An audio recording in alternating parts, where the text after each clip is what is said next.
welcome all of you, please.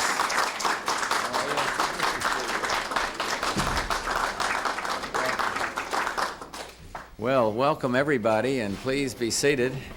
First of all, may I welcome Senator Riegel from Michigan and Congressman Ritter and Hertel with us here today. Just delighted to have you here.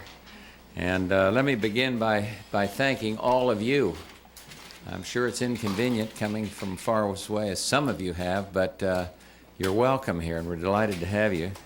I had the pleasure of meeting some of you all a few months ago here at the White House, and I frankly valued and got a lot out of the exchange of views on the situations in the Baltic. And I pledged then, and I pledge again, our desire to continue close consultation with Baltic Americans from whatever state, and of course the Congress as well on these important questions. And it's an honor to mark this occasion, this important occasion, with so many of the men and women who champion the cause and have for years of freedom for the Baltics. More than 50 years have passed since the dark days of June in 1940, when three sovereign nations were subjugated by superior force. And in those 50 years, the courage of the Baltic peoples has shown that force can subjugate a nation, but it cannot rob a people of their desire to be free. Never has anyone in this room believed that the fate of the Baltic states was sealed by that secret pact between Hitler and Stalin, and never has the United States recognized the forcible incorporation of the Baltic states into the Soviet Union. Never in 5 long decades have the people there, and all of you too, I might add, lost hope, the indomitable spirit that sustains the history and heritage of the Baltics. Generations of sons and daughters who have never known freedom have faith that the Baltics will one day, once more, be free. And today, that dream of self-determination, the Baltics' democratic destiny, burns fiercely and bright. In Estonia, in Lithuania and Latvia, freely elected legislatures now govern in the name of the people. The popular will has expressed its clear and unmistakable desire for freedom. And in the face of violence and intimidation, the Baltic peoples and their freely elected leaders have steadfastly refused to answer violence with violence, preferring the path of peace and principle.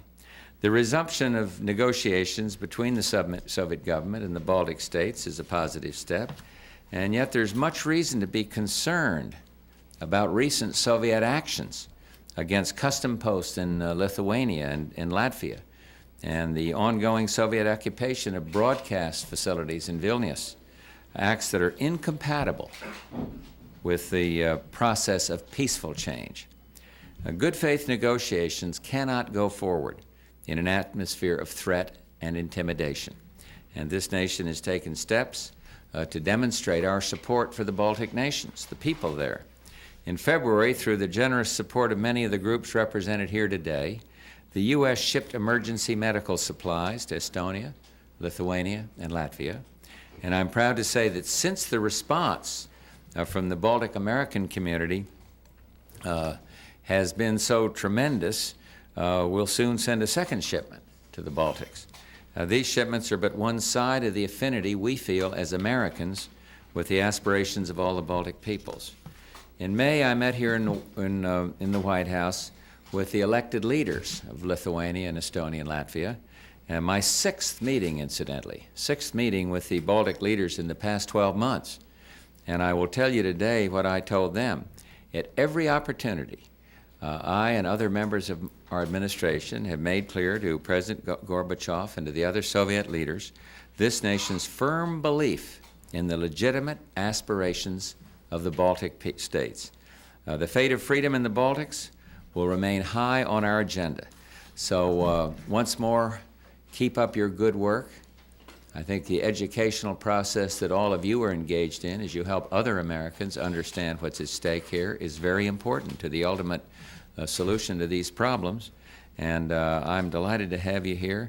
And may I say, may God bless the people of the Baltics. And now I want to ask the members of Congress to come up with me as I sign the proclamation designating June 14th, 1991, Baltic Freedom Day. Thank you all very much.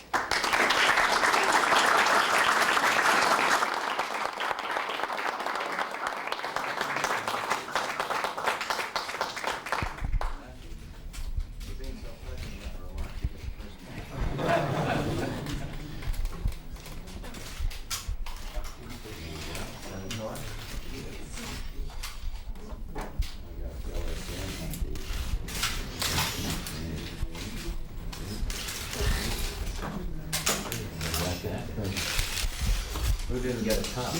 Please stay seated. Well, thank you all very much for coming, and I'm delighted to see you. Let me just say hello to some. I think that concludes the brief, but I think formal part of this program, which means a lot, I think, to all of you, and certainly to us here. Nice to see you all. Thanks for coming, sir. Good to see you. Thank all of you. Are you having any events while you're here up on the hill or anyplace else? Nice to see you, sir. How are you going? Good to see you again. Nice to see all of you. They've actually joined them picketing the Soviet embassy. Oh, good, excuse me. They have some clippings of the free Soviet word in English from the past year. Thank you all, and thanks for coming. I better go back to work. This is much more pleasant. Thanks a lot. Thanks, Don.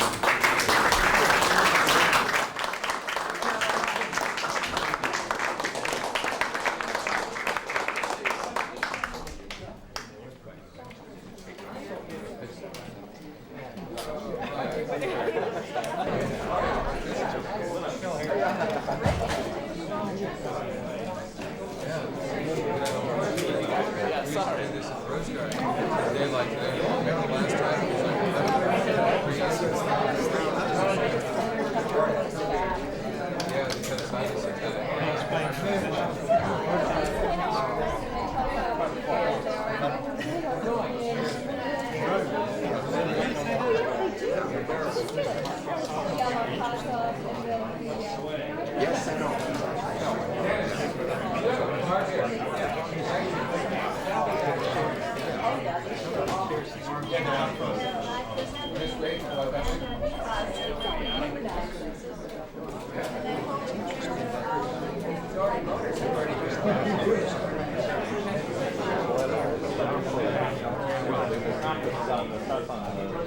Sunday and Monday is like stuff to read.